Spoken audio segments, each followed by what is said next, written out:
जिस क्वेश्चन में आपको लगता है और अगर आपके पास टाइम है कि यार मैं इस क्वेश्चन को डायग्राम के साथ बहुत अच्छे से एक्सप्लेन कर पाऊंगा, तो ये डायग्राम ज़रूर बनानी। Top 20 diagrams based on previous year analysis, last 10 years के पेपर के अकॉर्डिंग टॉप 20 डायग्राम कौन से आए हैं, कैसे आए हैं, किस तरह से पूछे गए हैं, ये सब कुछ मैं बताने वाली हूँ आपको इस वीडियो में।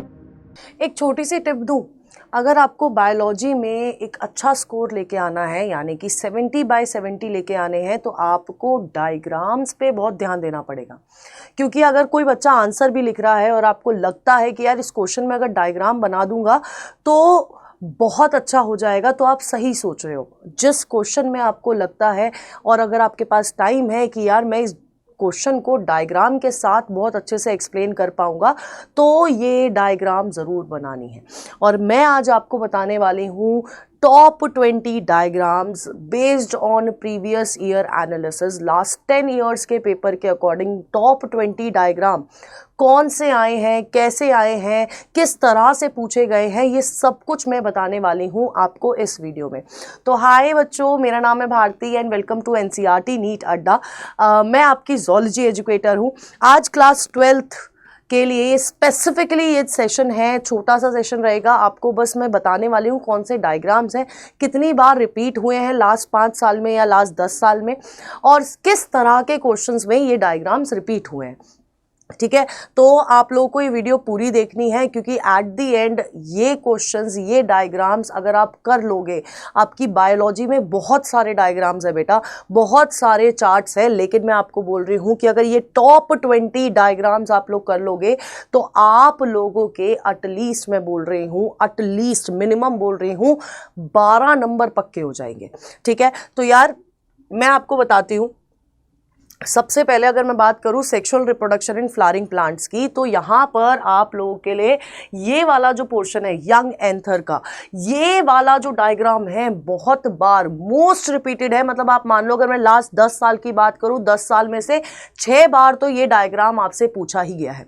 चाहे ये आपको लेबल करने के लिए आया हो, चाहे ये आपको बनाने के लिए आया हो, चाहे इसका प्रोसेस पूछा हो, तो ये वाला डायग्राम सबसे ज़्यादा पूछा गया है।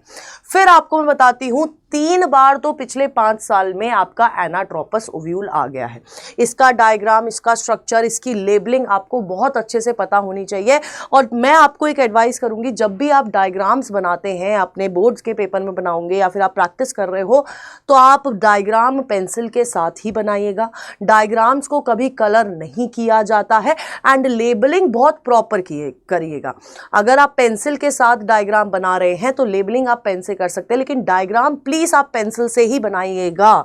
नेक्स्ट आपका सबसे बहुत इंपॉर्टेंट है ना, अगर मैं बोलूं कि यार ये वाला डायग्राम, ये वाला स्पेसिफिकली, ये वाला जो पोर्शन है ना, इस पूरे डायग्राम का ये वाला जो पोर्शन है, इस पोर्शन से आपका एमसीक्यू भी आया है और ये वाला पोर्शन आपके 2 मार्क्स वाले क्वेश्चन में भी आया है, और ट्वाइस इन लास्ट 5 ईयर्स ये वाला डायग्राम रिपीट हुआ है।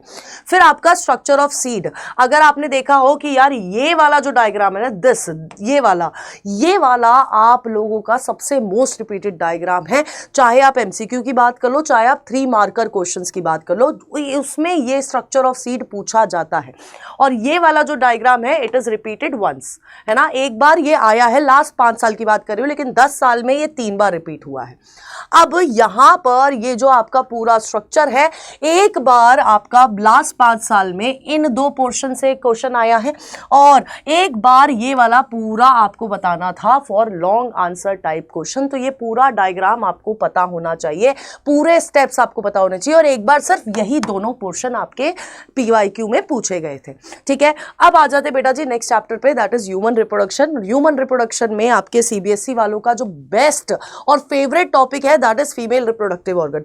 तो ये डायग्राम तो आपको बिल्कुल ऐसे नींद में भी आप बना लो, इस तरह से आपको पता होनी चाहिए, क्योंकि ये आपके 5 मार्कर वाले में आ जाता है। इसके साथ एक क्वेश्चन जरूर जुड़ के आता है, लेकिन ये डायग्राम आपको ड्रॉ और लेबल करने के लिए बहुत बार पूछा गया है।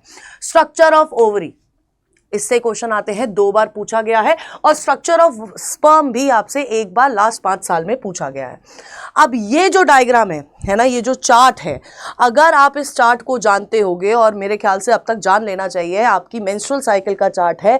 इस मेंस्ट्रुअल साइकिल के चार्ट से आप लोगों के सामने मैं आपको बहुत क्लियरली बोल रही हूं कि एटलीस्ट 1 क्वेश्चन या 2 क्वेश्चन आपके इससे कंसेप्ट बेस्ड आएंगे। ये आपको बनाने के लिए कोई नहीं बोलता है ना, बोर्ड्स में ये बनाने के लिए नहीं आता है, लेकिन कंसेप्ट बेस्ड क्वेश्चन अगर ह्यूमन रिप्रोडक्शन से बनते हैं तो यहीं से बनते हैं।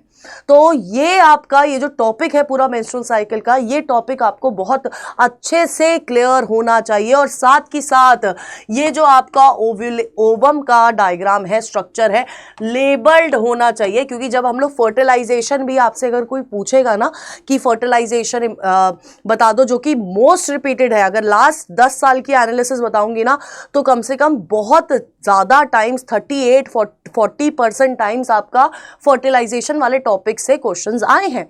तो उसमें भी आपको इसी स्ट्रक्चर से स्टार्ट करना पड़ेगा, है ना, कि ओवा है, स्पर्म आ रहा है, फ्यूज हो रहा है, ओवा की ये वॉल्स है। तो ये आपका स्ट्रक्चर बहुत ज़्यादा इंपॉर्टेंट है। आप लॉन्ग में फर्टिलाइजेशन आपसे पूछ लेगा तो आपको ये डायग्राम बनाना पड़ेगा, ठीक है। तो और अगर कोई नॉर्मल ओवम का ही स्ट्रक्चर पूछ रहा है तो भी आपको ये डायग्राम बनाना पड़ेगा। तो ये स्ट्रक्चर एटलीस्ट थ्राइस रिपीट हुआ है। और ये मैं बोल नहीं रही हूँ, ये आप अगर आप PYQs खोल के देखोगे ना लास्ट 10 के ईयर्स के, आपको खुद पता लग जाएगा, ठीक है।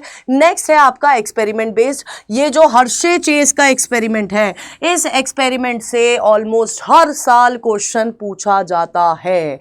आप इस हर्शे चेस के एक्सपेरिमेंट को बहुत अच्छे से आपके दिमाग में आना चाहिए, क्योंकि ये केस स्टडी में भी आता है और आपके MCQ वाले पोर्शन में इस वाले पोर्शन से क्वेश्चन पूछा जाता है, ठीक है।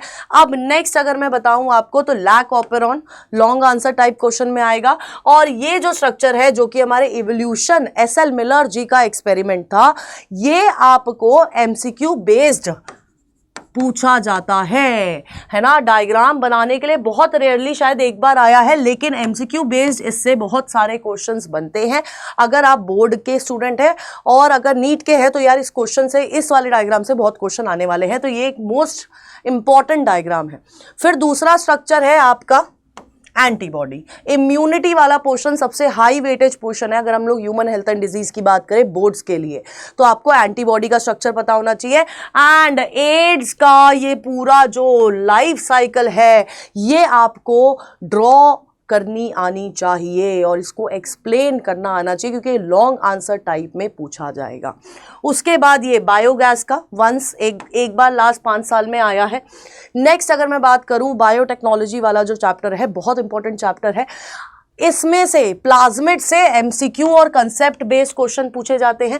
मैक्सिमम टाइम पूछे गए हैं, लेबलिंग करने के लिए दे दिया गया है, या फिर आपसे पूछ लिया है कि बना दो यार डायग्राम बना दो। इंसर्शनल इनएक्टिवेशन फेवरेट टॉपिक है। उसके बाद 3 मार्कर में आपको PCR का ये पूरा आपको आना चाहिए। और अगर मैं बायोटेक एप्लीकेशन की बात करती हूँ तो 2-3 नंबर में आपका इंसुलिन से रिलेटेड एक क्वेश्चन पक्का आता है, ठीक है। नेक्स्ट अगर मैं बात करूं तो ये आपके ह्यूमन पॉपुलेशन के पिरामिड्स है। इनको बनाने के लिए कोई नहीं बोलता, बट इनसे आपके MCQ बेस्ड या फिर 2 मार्कर क्वेश्चन बन जाते हैं, जो कि आपका 1 बार पूछा गया है। लेकिन इस चैप्टर से ये डायग्राम इंपॉर्टेंट था तो मैंने बता दिया। अब ये ग्राफ से रिलेटेड क्वेश्चन आते हैं, ठीक है। ये जो आपके पिरामिड्स है, इन पिरामिड से क्वेश्चंस आते हैं और बहुत सारे क्वेश्चन रिपीट हुए हैं। चाहे आप इसको 3 मार्कर में देख लो, चाहे आप इसको MCQ में देख लो, इस पोर्शन से क्वेश्चन आएगा ही आएगा। आप लिख के ले लो, 110% इस पोर्शन से क्वेश्चन आता है बोर्ड्स के अंदर। तो ये एक बहुत इंपॉर्टेंट डायग्राम है। और उसके बाद ये वाला जो आपका ग्राफ है ये आपके लिए बहुत ज़्यादा इंपॉर्टेंट है, क्योंकि इससे आपके क्वेश्चंस पूछे जाते हैं, कंसेप्ट बेस्ड पूछे जाएंगे, ठीक है। तो इस ग्राफ से क्वेश्चंस आएंगे। तो ये आपकी टॉप 20 डायग्राम्स हैं जो आपको बिल्कुल ऐसे टिप्स पे होनी चाहिए अगर हम लोग क्लास 12th बोर्ड्स की बात कर रहे हैं तो अगर आपके टिप्स पे, अभी तक ये डायग्राम्स नहीं थी, तो अब आपको इसको बिल्कुल टिप्स पे लेके आ जाने का है। और इसका पूरा एक सेशन मैं बिल्कुल लूँगी जिसमें इस हर एक डायग्राम को हम लोग एक्सप्लेन करेंगे, इनके बारे में पढ़ेंगे, इनके PYQs करेंगे। तो उस सेशन के लिए भी रेडी रहिएगा। और अगर ये चैनल आपके सामने फर्स्ट टाइम आया है तो इस चैनल को सब्सक्राइब कर लीजिए, अपने दोस्तों के साथ भी शेयर करिए। And stay tuned on NCERT NEET अड्डा।